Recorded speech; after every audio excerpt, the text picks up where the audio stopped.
Salut, c'est Tom de la Photo Avenue. Aujourd'hui, une vidéo relativement courte de la prise de vue au développement.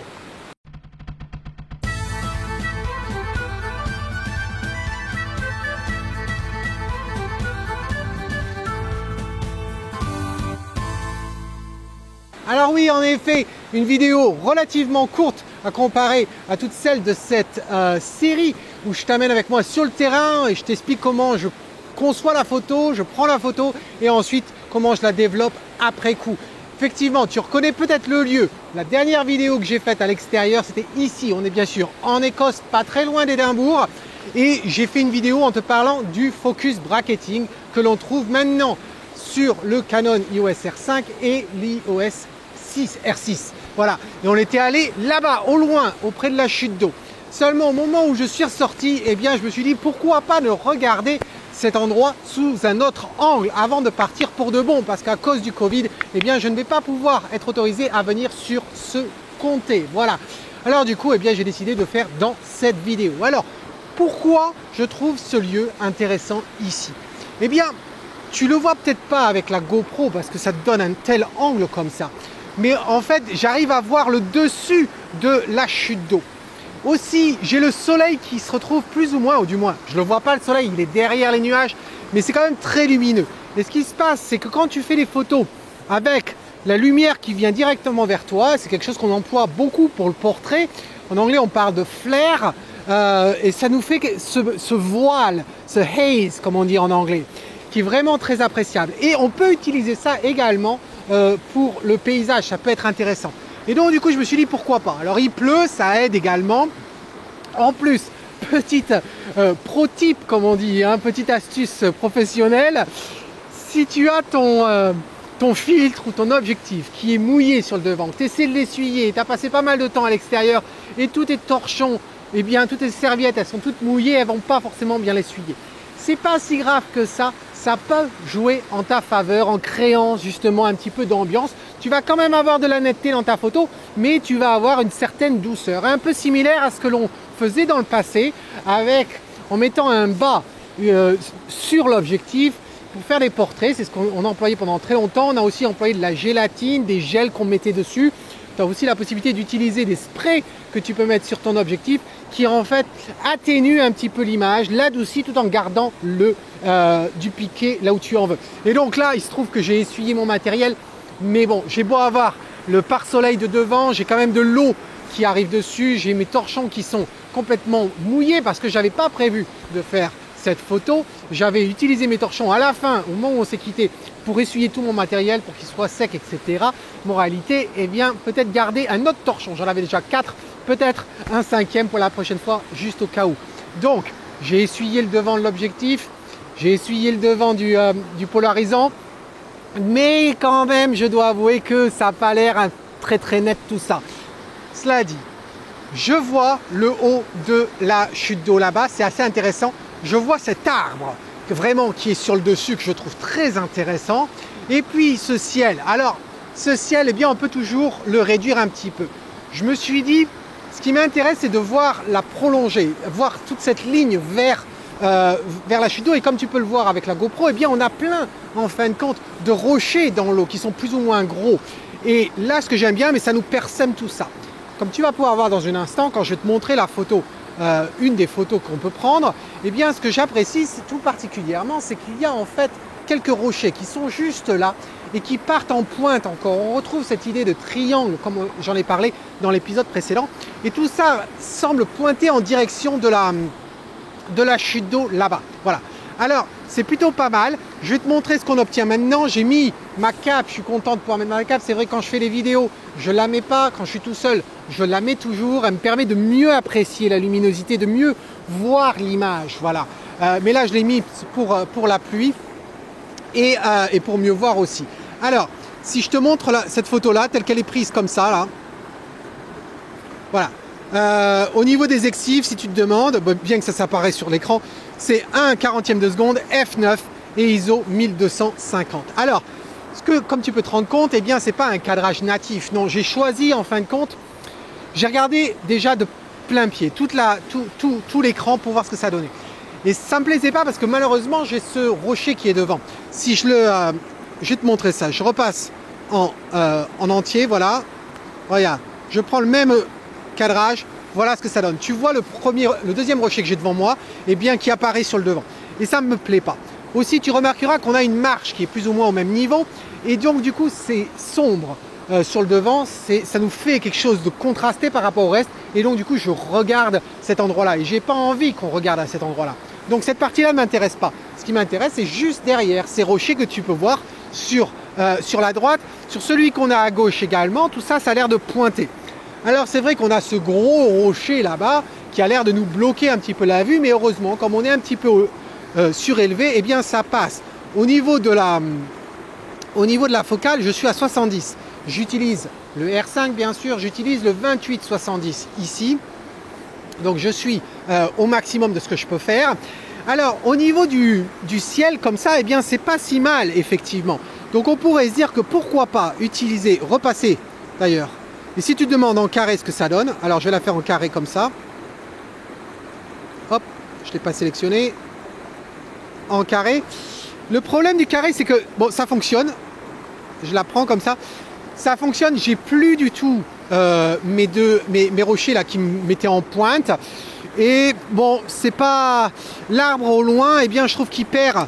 En fin de compte, il est assez majestueux, il est assez grand, et je trouve qu'on y perd. Donc, si je repasse maintenant, hop, si je reviens en 4/3. 4/3 c'est pas mal, et ce que je suis en train de me demander, eh bien c'est si en fin de compte je réincline davantage afin d'avoir un peu plus de ciel. Ça va se faire, alors pour l'instant je m'occupe pas trop de ça. Effectivement ça pourrait le faire, mais ça me pose un problème. Alors je la prends pour que tu puisses la voir. Voilà. Pourquoi ça me pose un problème? Ça me pose un problème parce que quand on regarde cette scène, eh bien, à quel point la chute d'eau paraît petite. Rappelle-toi ce que je te dis souvent lors des revues photos, si tu nous mets beaucoup de ciel, eh bien, tu vas avoir tendance à écraser ce qu'il y a dessous. Hein, n'est-ce pas, Philippe? Ouais, petite blague en passant. Et donc, du coup, eh bien, ça me plaît moins. Donc, je vais descendre. Ça tombe bien parce que du coup, eh bien, ça nous fait moins de ciel. Et là, je choisis expressément, j'aurai la possibilité de régler ça bien sûr après coup en post-prod, mais ce qui me plaît là, c'est de pouvoir justement garder la branche. Il y a une branche qui est juste sur le dessus là-haut, elle me plaît assez. Alors peut-être que 70, là je m'aperçois que je vois quand même un poil le dessous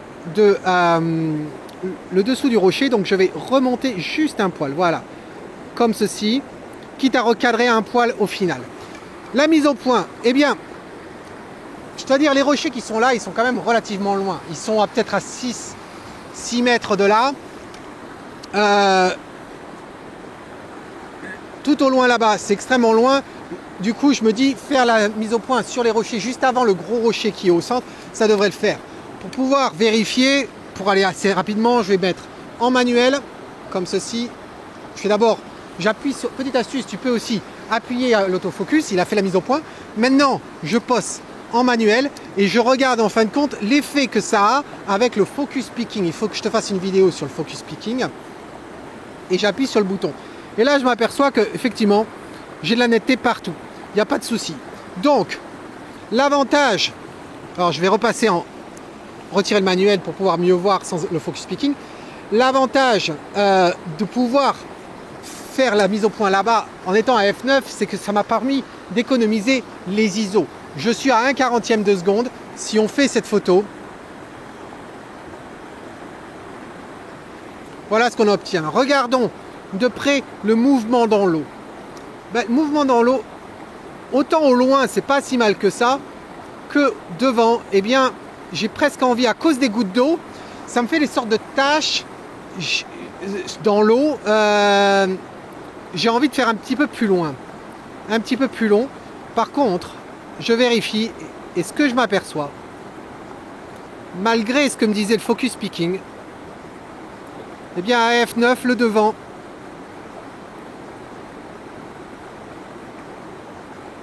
c'est pas net. Voilà, c'est pas net. Donc du coup, par contre, et tout au loin, je regarde tout au loin, eh bien, c'est limite quand même f9. Donc ce que je vais faire, je vais repasser à mes habitudes. On va faire f11. Et puis ce que je vais faire aussi, je vais en profiter pour prendre, on sait jamais, la télécommande. Voilà, que j'avais pas utilisé. Mais là, c'était pas un flou de bouger. Hein.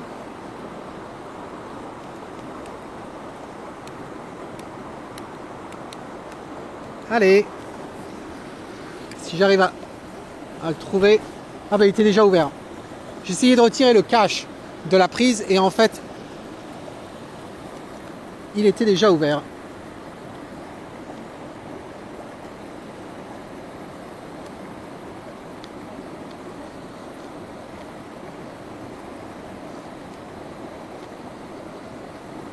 Voilà.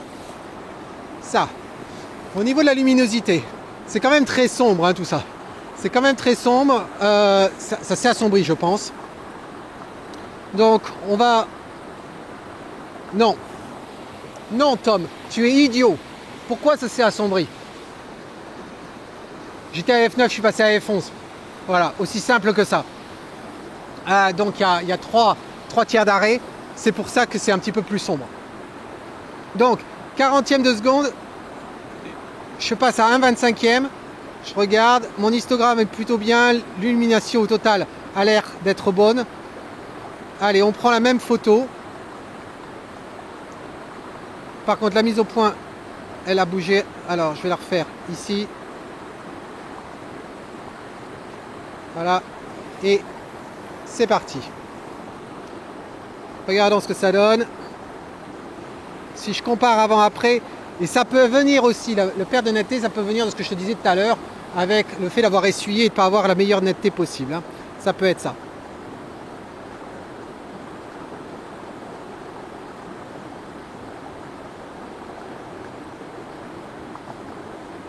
Mais j'ai une belle netteté au loin. Je vais avoir besoin de remonter certaines ombres. C'est certain. Et sur le devant là, vraiment, les rochers, j'arrive pas à avoir la netteté. Alors un test pour vérifier si ça vient effectivement du devant de l'écran, du devant de l'objectif. Je vais faire la mise au point directement sur ces rochers. Je reprends la photo et je regarde. Et là, ils sont bien nets. Donc le problème ne vient pas de l'objectif, vient simplement de l'endroit où je fais la mise au point. Voilà. Donc, normalement, je la refais, voilà, ça devrait le faire.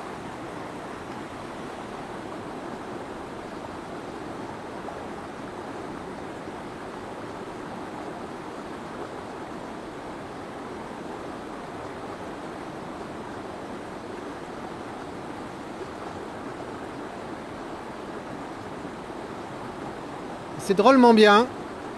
C'est drôlement bien, mais je suis encore un petit peu déçu. Il faut se dire que je suis à 70 mm quand même.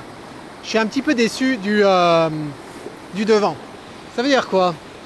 Ça veut dire qu'il faudrait que je ferme davantage. J'ai pas envie d'avoir du flou au fond, là-bas. Focus stacking. Il me semble, hein, et il m'en faudrait pas beaucoup, hein, il m'en faudrait deux prises uniquement. Donc, qu'est-ce qu'on va faire? Est-ce qu'on va utiliser le mode automatique? Pourquoi pas, tant qu'à faire.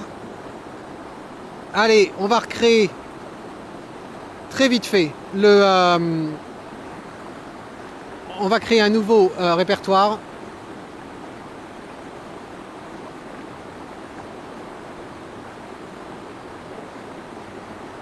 Voilà, j'ai un nouveau répertoire.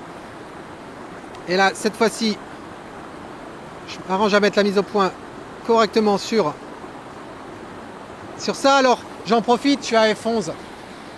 Pas forcément intérêt à le faire. Je suis surtout à ISO 1250. À ce moment-là, je pourrais baisser mes ISO avoir une meilleure qualité, bien qu'à 1250 sur cet appareil-là, il n'y a aucun souci. Et je pourrais avoir plus de netteté. Tant qu'à faire, autant le faire. Les ISO, ben, allez. Si je descends à 400, par exemple.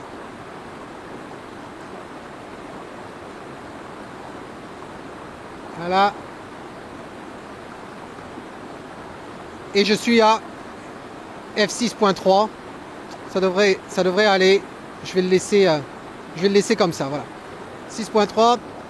Je vais dans le menu. J'active la fonctionnalité dont on a vu dans la dernière épisode. Si tu ne sais pas de quoi je parle, va voir l'épisode qui s'affiche en haut à droite. C'est là où je t'explique tout et je te montre le menu, etc. Là, je vais très rapide. J'active. Voilà. Nombre de photos, j'en veux pas 500, hein, c'est certain. C'était la valeur qu'on avait avant. Mais tu vas voir, justement, je vais mettre 10 photos. Et tu vas voir ce que ça donne.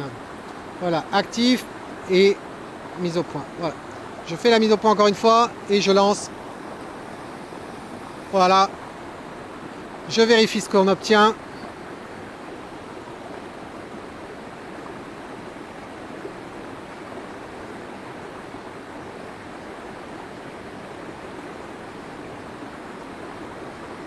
Il m'en fait 1, 2, 3, 4, 5, 6.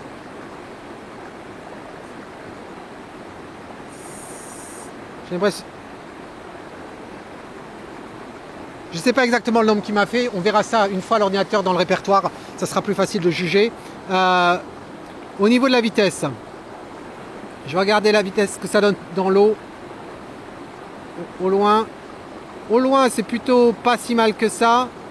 Et quand on est prêt, quand on est sur le devant,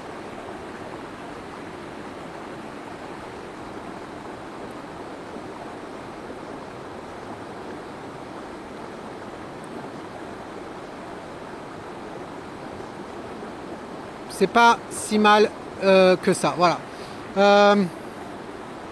Est-ce que j'ai envie de refaire d'autres essais avec une vitesse plus lente?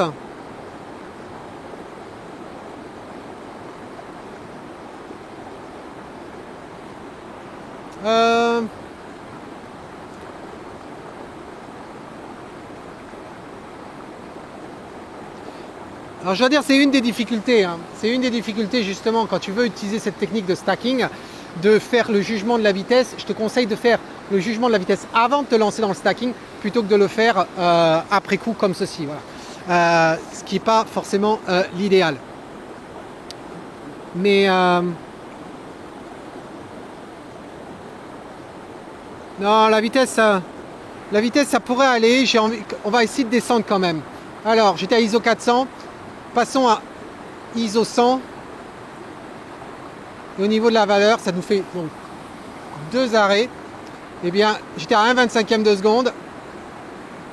Ça fait 1/13e. 1/6e. Voilà. 1/6e. Je refais la mise au point. Et je relance. Voilà. Regardons ce que ça donne. Au loin. Bah, au loin, ça va nous faire vraiment pas la même chose, c'est sûr. Hein, ça ralentit. La distance va jouer beaucoup sur le résultat que tu vas obtenir. Donc, mais bon, on a encore les détails. On voit les cheveux dans l'eau, hein, les cheveux de l'eau, ce que j'appelle. Et si je regarde sur le devant,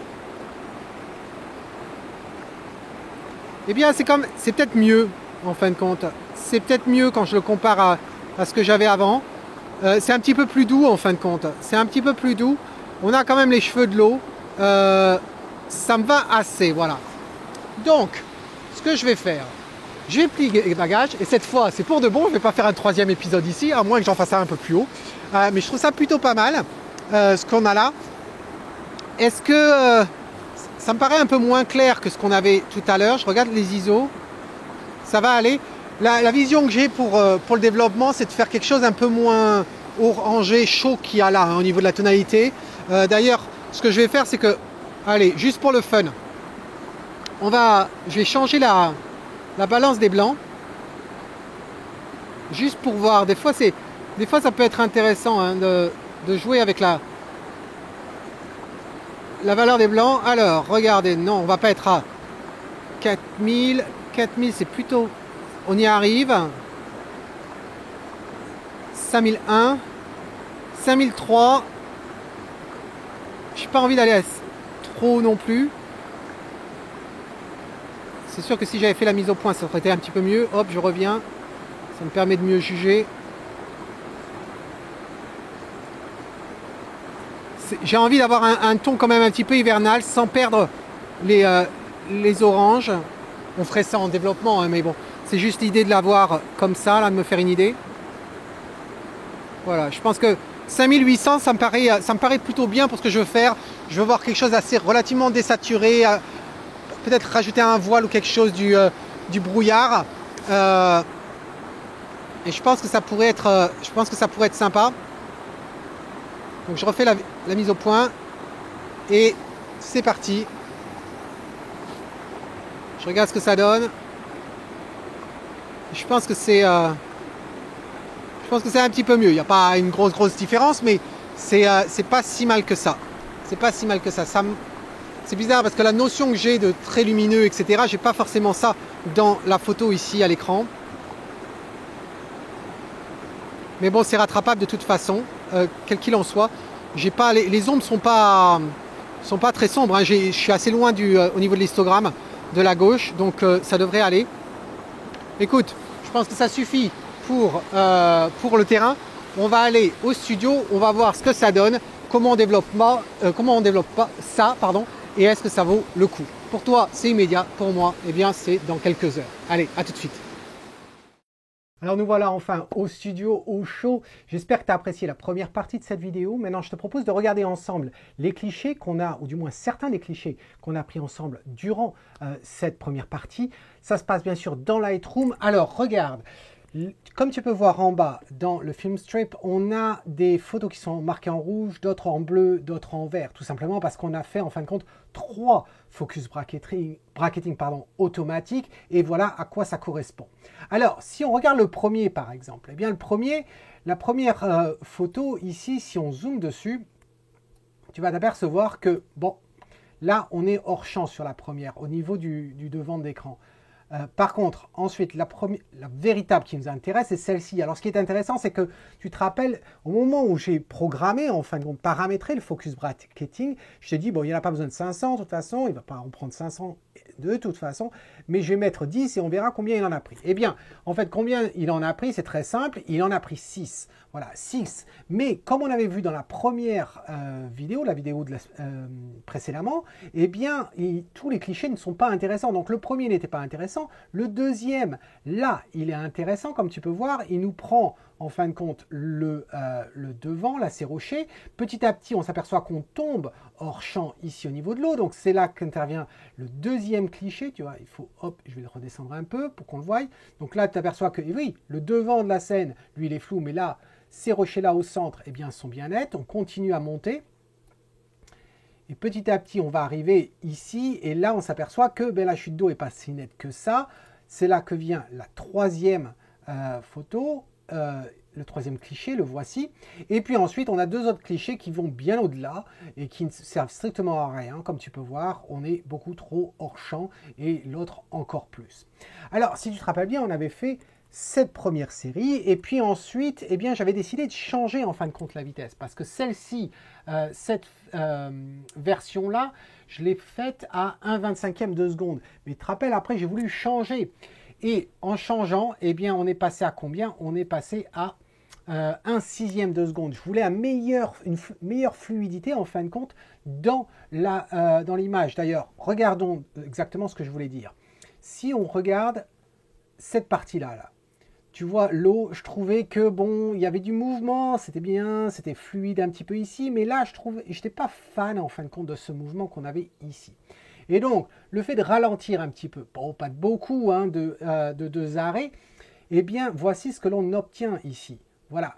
Donc, c'est un peu plus fluide, ça représente un peu ce qu'on avait au-dessus. J'aime beaucoup le filet, les cheveux dans l'eau, là, les cheveux de l'eau que l'on a ici. Et donc, du coup, eh bien, quand on arrive au loin, c'est-à-dire à la cascade, voilà ce que l'on a. Bon, c'est pas aussi... Il y a peut-être un petit peu moins de texture qu'on avait avant si on regarde par rapport à celle-ci et qu'on fait une comparaison. Voilà. Donc, c'est marrant, il me montre des couleurs différentes. J'aimerais bien savoir. C'est pas ça et c'est celui-ci. Merci de retirer ça. Je dis mais des couleurs différentes parce qu'il montre du jaune. Ah voilà. Voilà. Donc le bleu est à gauche. C'est-à-dire la plus lente, elle est à gauche. La plus rapide, elle est à droite. Effectivement, ça se voit quand tu vois. Ça se voit quand tu vois. Tu vois les... Je suis un petit peu fatigué aussi aujourd'hui. On le voit au niveau du mouvement de l'eau. J'aimais plus ou moins ce mouvement de l'eau, mais ça ressemble un petit peu trop à ce qu'on avait vu dans le premier épisode, où je trouvais que c'était un petit peu trop saccadé. Et je préfère à la limite une certaine fluidité dans la chute d'eau qui représente, qui correspond à la même fluidité qu'on a en devant de scène. Ensuite, le restant de la scène ici, comme tu peux voir, est assez intéressant. Pardon, il est à ta gauche, autant pour moi. Je vais repasser en vue unique. Voilà, il est assez intéressant. Et puis bien sûr, le devant de scène qui a bénéficié justement de ce ralentissement qui est ici. Alors, si tu te rappelles, au moment où on a fait ça, j'étais satisfait avec les exifs, les paramètres d'exposition, le temps, mais je souhaitais voir si je pouvais changer la balance des blancs et avoir une tonalité différente. Je ne voulais pas quelque chose qui soit trop chaud non plus. Bien que je t'avouerai que cette petite partie-là de la vidéo, en fin de compte, elle ne servait pas à grand-chose parce que je pouvais modifier les valeurs après coup à l'ordinateur puisque c'est du RAW. Mais c'est vrai que j'aime bien le faire, jouer avec la balance des blancs au moment où je prends mes photos, à la prise de vue. Pourquoi? Parce que des fois, ça nous fait voir quelque chose de différent et d'un seul coup, parce que ça nous fait voir quelque chose de différent, on pourrait être amené à changer l'exposition, par exemple la vitesse, avoir quelque chose complètement différent au moment de la prise de vue. Donc c'est pour ça que c'est intéressant de changer ça. Et donc du coup, j'avais changé la balance des blancs. C'était pas énorme, hein, c'était pas énorme comme changement. Si on le regarde ici, ce qui correspond à ça, si je fais une comparaison, voilà, entre les deux, tu vois. À gauche, c'est bien la première qu'on avait prise. À droite, c'est l'autre. Il y a une différence, mais elle est extrêmement légère et je suis même pas sûr que tu vas pouvoir, en fin de compte, le voir à l'écran ici. Il faut d'ailleurs, si je change ici, ça serait quand même plus facile. Voilà, avec ces deux clichés-là, si on regarde, voilà. Il y a une légère différence, elle est super légère. Cela dit, après coup, c'est là que le développement rentre. Alors, qu'est-ce que j'ai fait? J'ai commencé par, bien sûr, prendre mes clichés. Alors, qu'est-ce que j'ai fait? J'ai pas pris les clichés du premier focus braking. Il n'y avait pas d'intérêt, je n'étais pas satisfait de la vitesse. La deuxième, j'aurais pu le faire après tout, mais en fait, quand j'ai décidé de choisir le dernier, même c'était les mêmes exifs, mais il pourrait y avoir du mouvement dans l'eau qui diffère, etc. Mais bon, bref, j'ai pris la dernière série et je me suis retrouvé donc avec les trois fichiers. Qu'est-ce que j'ai fait? J'ai pris les trois fichiers, je suis allé dans Photoshop. Avant d'aller dans Photoshop quand même, eh bien, j'ai appliqué la correction de l'objectif, ce qui va me régler toute distorsion qu'on pourrait avoir et puis aberration chromatique s'il y en a. Ensuite, donc on va dans Photoshop. Dans Photoshop, on est ici. Et alors, qu'est-ce qu'on remarque? Eh bien, on a les trois qui nous intéressent. Voilà les trois calques qui nous intéressent, que tu vois là, ici, sur lesquels j'ai appliqué en fin de compte eh bien, la fusion. En laissant... Alors, c'était relativement simple ici, puisqu'il n'y a que trois images, et puis on voit relativement clairement les différentes profondeurs. Là où ça pouvait être un petit peu compliqué, c'est parce qu'on a des arbres qui sont les arbres de gauche ici, qui ne sont pas le plus loin possible, et à un moment donné ça se mélange avec ce que l'on a au loin ici avec cet arbre central, donc c'était pas forcément délicat, mais vu la distance ça pose aucun souci. Une fois qu'on a fait ça, eh bien, et je dois dire que là, d'un point de vue de netteté, écoute, si on descend comme ça, regarde, c'est quand même pas mal du tout. Mais bon, je suis allé dans Topaz, dans Sharpen AI à partir d'ici. Si tu ne sais pas, encore une fois, ce qu'est Sharpen AI, eh bien, je t'invite à aller voir une vidéo que j'ai faite il y a quelques mois de ça. Le lien s'affiche en haut à droite. Et puis, bien sûr, sur le blog, tu as également un coupon, un code spécial qui peut te permettre de faire des économies. Surtout qu'en ce moment, eh bien, avec Black Friday, je sais qu'ils ont des offres spéciales et ils ont diminué encore davantage les prix. Donc, diminuer les prix par Black Friday, plus tu combines ça avec mon coupon, tu vas vraiment faire une belle affaire. Mais bon, si tu as une autre solution pour gérer la netteté et le bruit, fais avec ce que tu as. Voilà, si tu en es satisfait. Ensuite, là, donc, qu'est-ce qu'on a en retour? Eh bien, voici ce qu'on a en retour. Et alors, bon, là, tu ne vois pas forcément la différence, mais j'ai envie de zoomer pour te montrer, pour pouvoir bien apprécier. Regarde, on va aller sur ce gros rocher là, ici, là, et regarde ce qu'on avait avant. Tu vois pas assez? Allez, on zoome, on zoome, on zoome, on zoome. Voilà ce qu'on a maintenant. Voilà ce qu'on a gagné. Ce qui est quand même très, très intéressant. Et ça, sur toute la totalité. Alors, ensuite, j'ai fait du nettoyage. Nettoyage, ça donne quoi? Eh bien, ça donne ça. Voilà, il y a plein de petites feuilles qui étaient brillantes, des petits remous d'eau qui pouvaient être relumineux, etc. Si tu te demandes pourquoi j'ai pas voulu supprimer, par exemple, ces branches qui sont sur la gauche, eh bien, tout simplement parce que je trouvais que ça offrait un certain équilibre par rapport à ce qui se passe, à droite, par rapport à ce qui se passait à gauche. À gauche, on a ces branches qui viennent un peu comme en direction de la chute d'eau. Et je trouvais que, bon, ces branches qui étaient là sur la droite, eh bien, ça permettait de repartir aussi vers le centre, de pousser le regard vers le centre. Certes, elles sont un petit peu lumineuses, mais comme tu peux le voir, au niveau du développement, ça va aller parce que ces branches-là sont quand même relativement rougeâtres et ce qui va avec tout le reste. Et j'ai essayé de les retirer, c'est très facile, il n'y avait aucun souci, mais je n'étais pas satisfait du résultat. Je n'ai pas gardé le calque ici pour te montrer, tu as juste besoin de me croire. Voilà.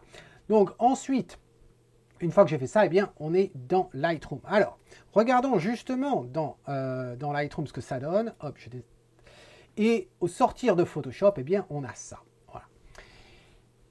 J'avais quand même cette idée de rendre un petit peu les choses, créer une certaine atmosphère. Voilà.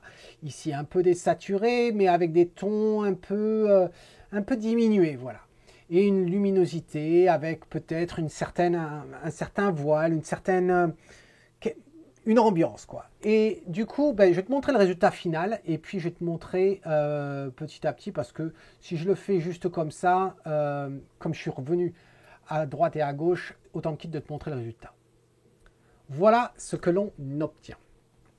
Alors, qu'est-ce qu'il y a en gros là-dessus? Eh bien, il y a pas mal de choses. La première chose, on pourrait voir par exemple le filtre gradué. Le filtre gradué, voilà, j'en ai fait un.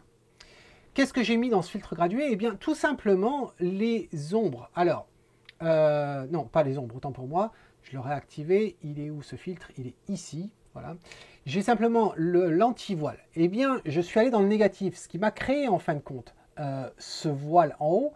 Et tu vois, j'avais pas envie de le descendre jusqu'en bas, ça servait à rien. J'avais envie de quelque chose qui soit dans la luminosité. On voit bien en fin de compte que la luminosité, elle est là, elle est en haut. Donc, grâce à ce voile, eh bien, en fin de compte, on accentue un peu cet effet de voile, de haze, comme je disais dans la première partie. Non, j'en ai même pas parlé, autant pour moi, je me mélange les pinceaux. Je t'ai pas parlé si, j'ai dû t'en parler dans la première partie. J'avais peut-être oublié un petit peu. Donc voilà, en fin de compte, à quoi servait ce filtre-là, qui est assez intéressant.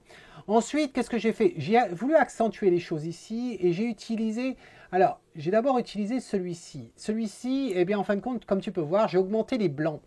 J'ai augmenté les blancs, ce qui accentue un petit peu la luminosité. Regarde, sans ça, ça retire aussi mon vignetting que j'ai fait manuellement, mais ça aplatit un petit peu trop. Et donc, du coup, voilà ce qu'on obtient.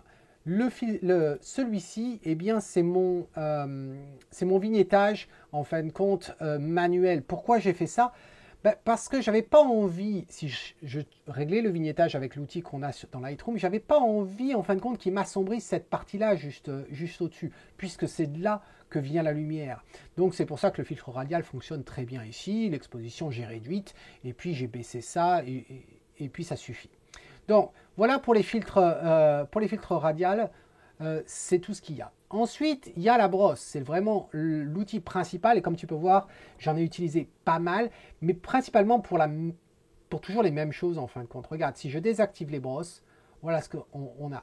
On voit très clairement que l'eau ici est très lumineuse. On remarque ici que cette partie-là de l'eau est également lumineuse et blanchâtre, alors que on aime bien les tons marron, orangés qu'on peut avoir ici. Là, le ton blanchâtre, tu vois comme il attaque beaucoup.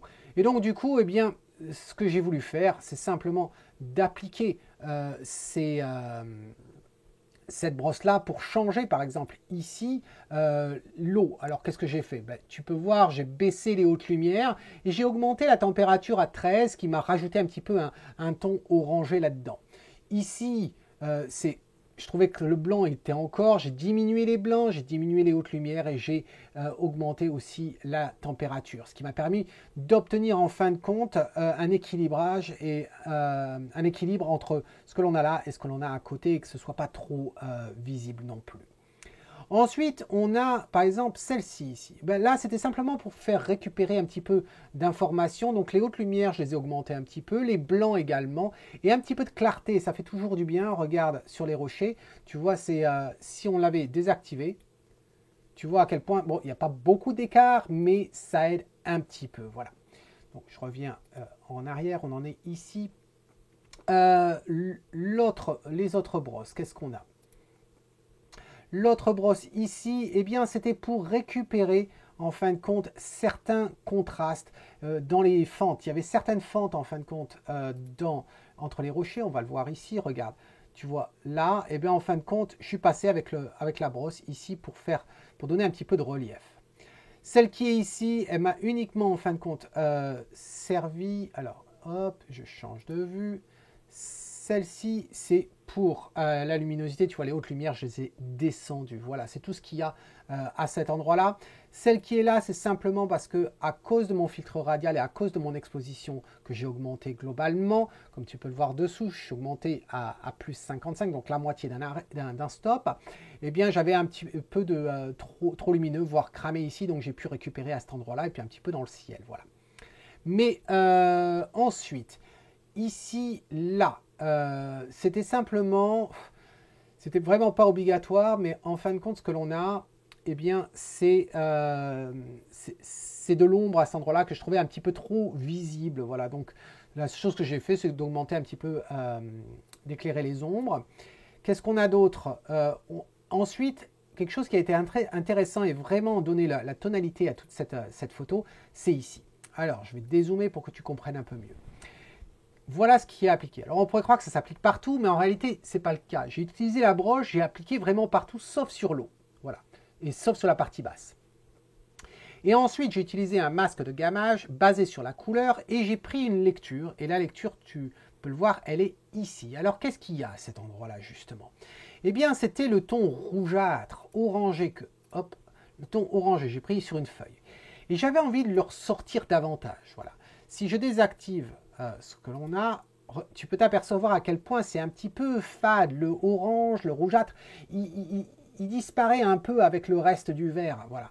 Et donc, du coup, c'est pour ça qu'en réactivant ça, en jouant d'ailleurs sur la teinte, ici, grâce à cette fonctionnalité qu'on a eue dans une des dernières mises à jour de Lightroom, eh bien, ça me permet de récupérer un petit peu ce ton rougeâtre là.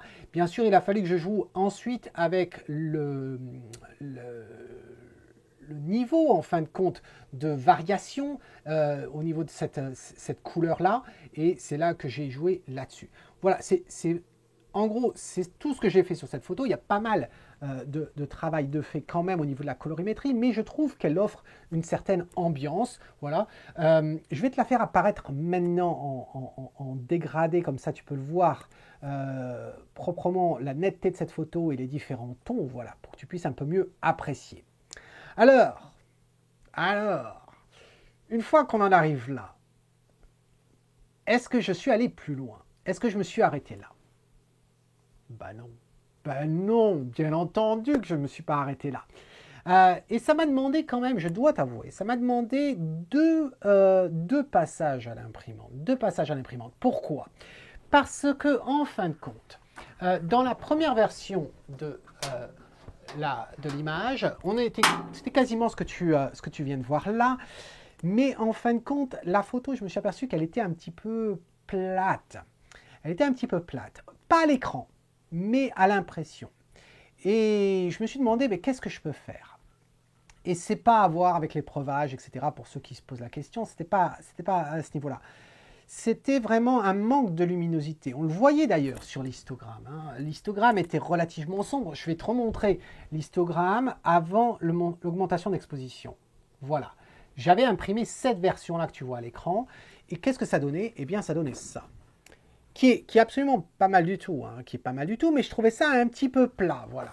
Surtout la partie basse ici. Et donc, du coup, je me suis dit, non, il faut rajouter de la lumière. C'était une ambiance à l'écran qui était pas mal, mais une fois sur le papier, ça ne rendait pas assez. Et donc, du coup, eh bien, on en est arrivé à ça. Et tu peux voir l'histogramme maintenant est plus au centre, on a plus dans les tons moyens, on a un peu plus de luminosité. Et alors, ça donne quoi? Eh bien, ça donne ça. Et je dois dire que c'est absolument magnifique. Alors, oui, sur l'écran comme ça, par YouTube, par la vidéo, ça rend pas forcément super. Cela dit, les tons sont absolument magnifiques. Ils sont comme ceux que tu peux voir, que tu viens de voir il y a quelques secondes sur l'écran. C'est imprimé sur un papier mat. Et pour moi, c'était très important de l'imprimer sur un papier mat. Parce que justement, j'ai rajouté ce voile pour créer une certaine ambiance. Et donc le papier mat, qui par définition n'a pas autant de contraste qu'un papier lustré ou un papier brillant, eh bien ça va accentuer cette ambiance justement. Et donc je trouve que ça fait une photo très naturelle. Voilà, ça fait une photo très naturelle, un tableau très naturel, et je trouve ça absolument remarquable. La texture dans les arbres, dans les branches, c'est absolument magnifique. Et alors ce papier, c'est le Etching Rag de Canson, bien entendu. Je dis bien entendu parce que si tu ne connais pas, en fin de compte, ma galerie, Tom Migo Fine Art, eh bien, tout ce que j'imprime, je le fais sur du papier de chez Canson. Voilà, c'est un choix que j'ai fait de qualité et des différentes particularités des papiers qu'offre cette marque-là. Et donc, du coup, j'ai choisi le Etching Rag parce que le Etching Rag a une légère texture par rapport au rag classique, rag photographique. Et je trouve que ça se marie très bien. Alors, est-ce qu'on voit vraiment la différence entre ça et un autre papier comme le rag? On la verrait dans les tons uniformes, c'est-à-dire dans l'eau, par exemple, on la verrait. Et puis, j'ose à croire que ça aide un petit peu dans tout ce qui est branche. Voilà. On ne veut pas un papier qui soit trop texturé, justement, parce que trop texturé abîmerait le détail. On perdrait du détail de nos arbres, là, de nos branches, de nos feuillages que l'on a là, ou même sur la mousse. Et là, je trouve que c'est absolument magnifique. C'est d'une pure beauté. Comme résultat. Donc je suis vraiment content. Voilà, donc maintenant tu comprends pourquoi j'ai intitulé cette vidéo La chute d'eau qui cachait la rivière. Parce que s'il y avait quelque chose à retenir de cette vidéo, à part le focus bracketing encore, et puis peut-être que je réponds à la fameuse question du petit Nicolas. Peut-on faire du focus stacking ou du focus bracketing pour une exposition longue? Je crois que tu as la réponse, mais on va en discuter bien entendu vendredi, durant notre rendez-vous vidéo qui est le Café de l'Avenue, voilà, avec les membres de la Photo Avenue. Donc, ce qu'il faut retenir à part ce focus stacking ici, le message le plus important, je crois, c'est que quand tu vas dans un lieu et que tu penses que le sujet, il est évident, et rappelle-toi, je dis toujours qu'un sujet évident n'est pas évident à photographier. L'évidence du sujet ne le rend pas évident à photographier. Ça, c'est très important. Mais ce qui est aussi très important, c'est quand tu vas sur un lieu et le sujet est évident, eh bien, une fois que tu l'as capturé, ce sujet, si tu as réussi à capturer, regarde autour. Regarde autour parce que si tu pars, si tu te dis que de toute façon, ce lieu-là, il n'avait que ça, et après tout, tu es venu pour ça, tu es venu pour ce pont, ce viaduc, tu l'as pris, tu rentres chez toi. Non, prends du temps de regarder autour. Regarde un œil différent, regarde un angle différent, de plus loin, de plus près, et peut-être en fin de compte, tu vas t'apercevoir que toi aussi, tu risques de découvrir la rivière qui est cachée devant la chute d'eau.